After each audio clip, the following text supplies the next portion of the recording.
command of the issues. You guys got to see what I see every day for the last 4 years. A president who clearly understands America's interests around the world and has the courage to pursue and protect those interests. Ladies and gentlemen, this is a man who's not only earned my respect and all those who work with him and all of you, but he's earned the respect of all the world leaders.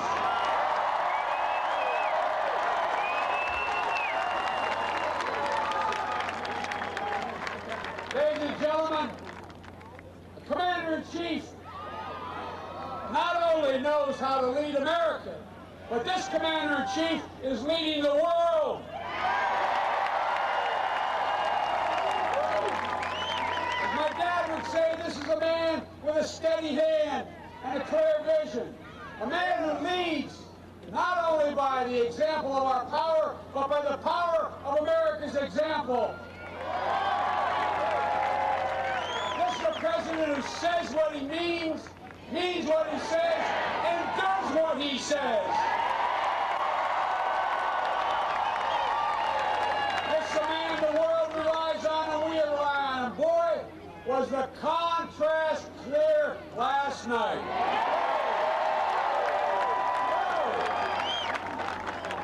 It wasn't even close, was it?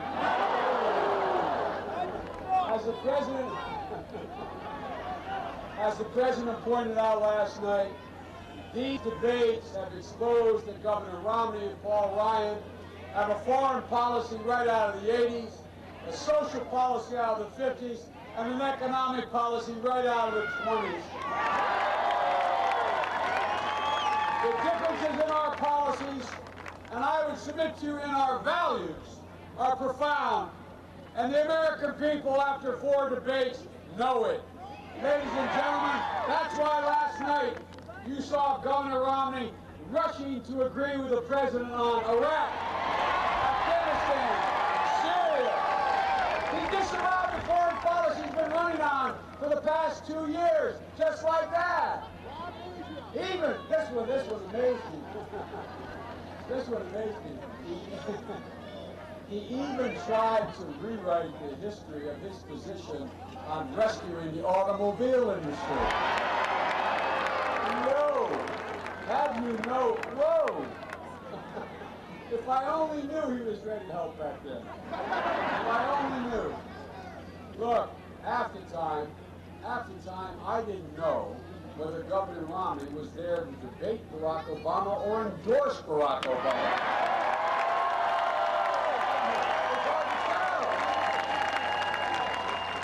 But I have a message for the good governor. Governor, you can't run from the truth. You can't run from your record. You can't run from your policies. Look at his policies. Opposition to nuclear arms control agreements. Wanting to keep 30,000 troops in Iraq. Shredding regulations, which he commits to do, letting Wall Street gamble with our money again, and letting banks break their own rules again. Proposing over $2 trillion in new tax cuts for the wealthy while raising taxes on the middle class. Folks, we have seen this movie before, and we know how it ends. It ends in a catastrophe for the middle class. It ends in the Great Recession of 2008, and the American people are not prepared to go back.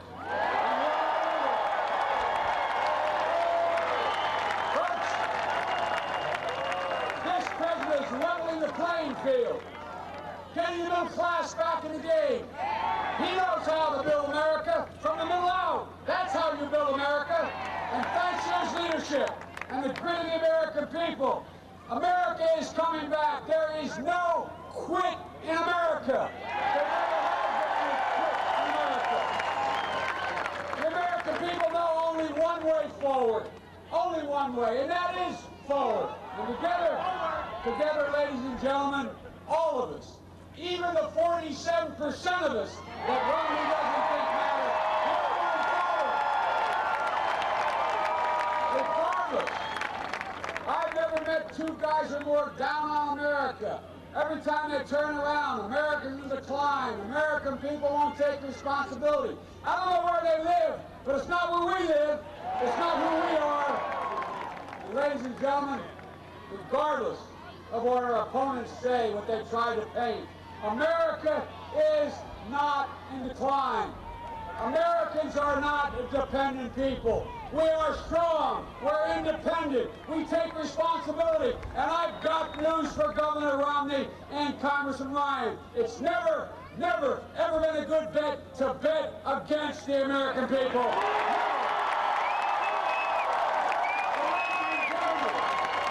Join me in welcoming my friend, our President, Barack Obama.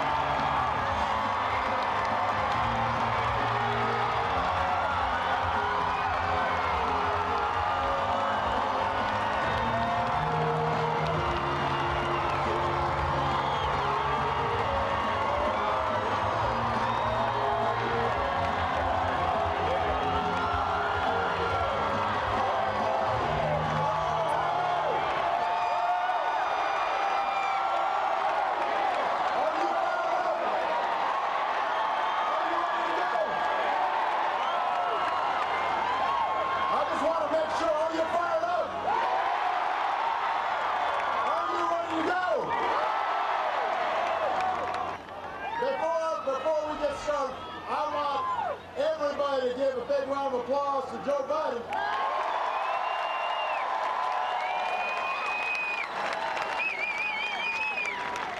Now, first of all, you need to know Joe Biden is a man who is literally in love with the teacher. He doesn't just say, I love teachers. He's married to a teacher.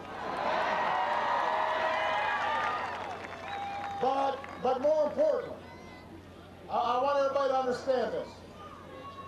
I could not ask for a better partner than my Vice President, Joe Biden.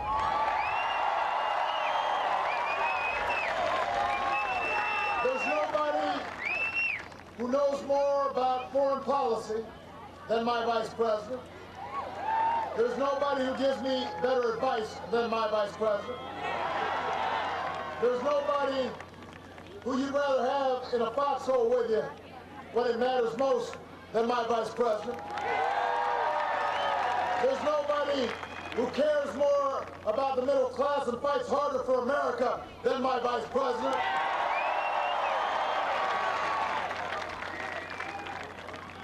I could not do what I do without him having my back every single day. So I want you to give him another big round of applause.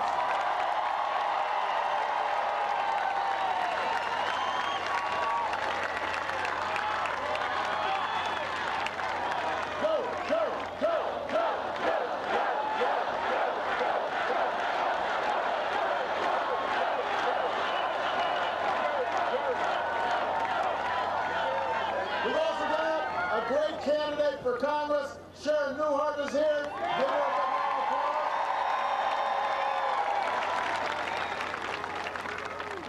Now, 2 weeks, Ohio. 2 weeks. 2 weeks from today, Americans all across the country will step into the voting booth. But here in Ohio, you can vote early.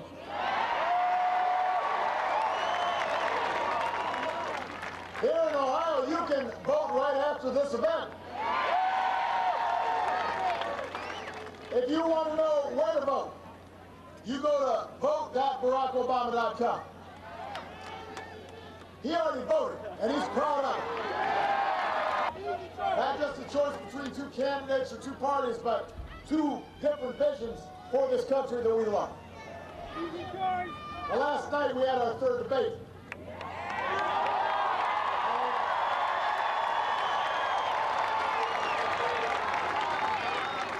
I hope I made clear that there's a big difference between me and Mitt Romney. And it's not just that he's got better hair. The greatest responsibility I have as president is to keep the American people safe.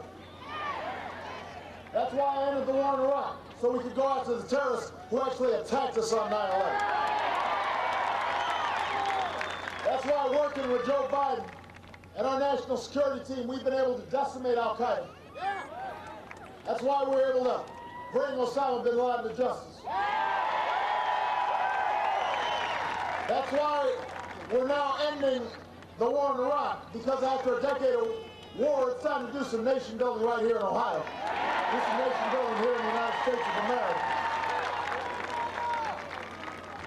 In a world of new threats and challenges, America needs leadership that is strong and steady. Unfortunately, Governor Romney's foreign policy has been wrong and reckless. You heard him last night. He was all over the map. During the debate, he said he didn't want more troops in Iraq. But he was caught on a video just a few months ago saying it was unthinkable not to leave 20,000 troops in Iraq. Those troops would still be there today instead of back home. Last night, he claimed to support my plan to end the war in Afghanistan. But he opposed a timeline that would actually bring the rest of our troops home. Last night, he said taking out bin Laden was the right thing to do. Back in 2007, he said it wasn't worth moving heaven and earth to catch one man. Now, I recognize that we must have some doctors in the house, because I've already heard people identify this condition. It's called amnesia.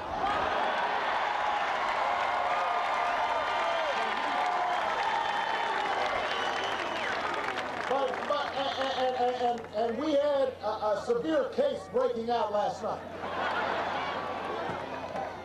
So I want to go over the symptoms with you, because Dayton, I sure don't want anybody to catch it here in Ohio.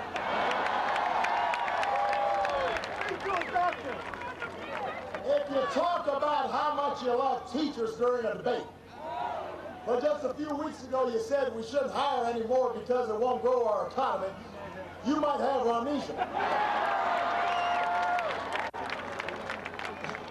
If you say you won't give a big tax cut to the wealthy, but you're on a video promising your tax cut would include the top 1%, that sounds like a classic case of amnesia. If you say that you love American cars during a debate, you're a car guy, but you wrote an article titled, "Let Detroit Go Bankrupt," you definitely have a case of amnesia.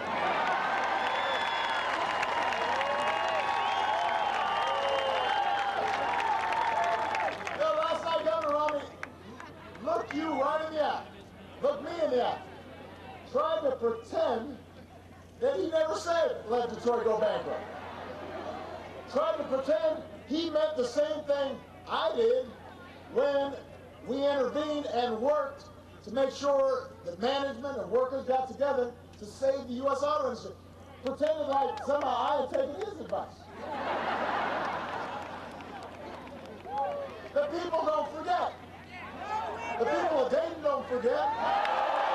The people of Ohio don't forget.